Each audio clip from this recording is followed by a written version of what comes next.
अस्सलामुअलैकुम। तो प्यारे बच्चों, आज की कहानी का नाम है ऊंट की गर्दन। किसी जंगल में एक मगरूर ऊंट रहता था। उसे अपने लंबे कद और चाल ढाल पर बड़ा नाज था। इसका दावा था कि मैं सबसे आला हूँ। उसका जहाँ जी चाहता मुंह उठाकर चला जाता और सब जानवरों से बदतमीजी भी करता रहता। कोई जानवर अगर उसे छेड़ता तो वो इसके पीछे पड़ जाता। उसके घर के करीब चूहे का बिल था और ऊंट को इस चूहे से सबसे ज्यादा नफरत थी। वो इस चूहे को न जाने क्या क्या अलकबात देता रहता, लेकिन चूहा हंस के टाल देता था। जंगल के सब जानवर ही ऊंट से उसके गरूर की वजह से तंग थे और चाहते थे कि उसे उसके किए की सजा मिले, मगर अभी तक ऊंट को खुली छूट मिली हुई थी। वो बाहर का खुशगवार मौसम था, हर तरफ फूल खिले हुए थे और जंगल में भीनी भीनी खुशबू फैली हुई थी।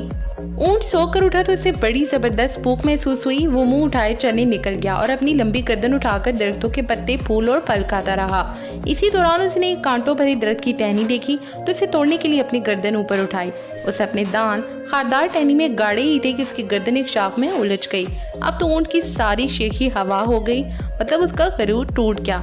वो जोर लगा लगा कर जब थक गया तो जोर जोर से रोने लगा, मगर किसी ने उसकी ना आवाज़ सुनी और ना ही मदद को आया। कुछ देर बाद जब जंगल के जानवरों को ऊंट की मुश्किल का पता चला तो उसको हमदर्दी से देखने लगे, लेकिन इसकी मदद फिर भी ना कर सके। इसी दौरान चूहा भी वहां पहुंच गया। उसने ऊंट की जो ये हालत देखी तो दरख्त पर चढ़ना शुरू कर दिया। जानवरों ने इसे मना किया, मगर चूहे ने किसी की ना मानी और उस शाख तक जा पहुंचा जहां ऊंट की गर्दन फंसी हुई थी। कमजोर होने के बावजूद उसने किसी न किसी तरह उस शाख को हिला हिलाकर ऊंट की गर्दन आजाद की तो ऊंट की जान में जान आई।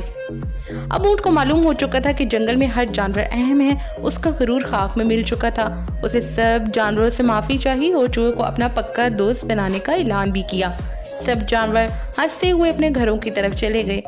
प्यारे बच्चों, इस कहानी से हमें ये सबक मिलता है कि सच है, जो मुश्किल में काम आए वही आपका दोस्त है।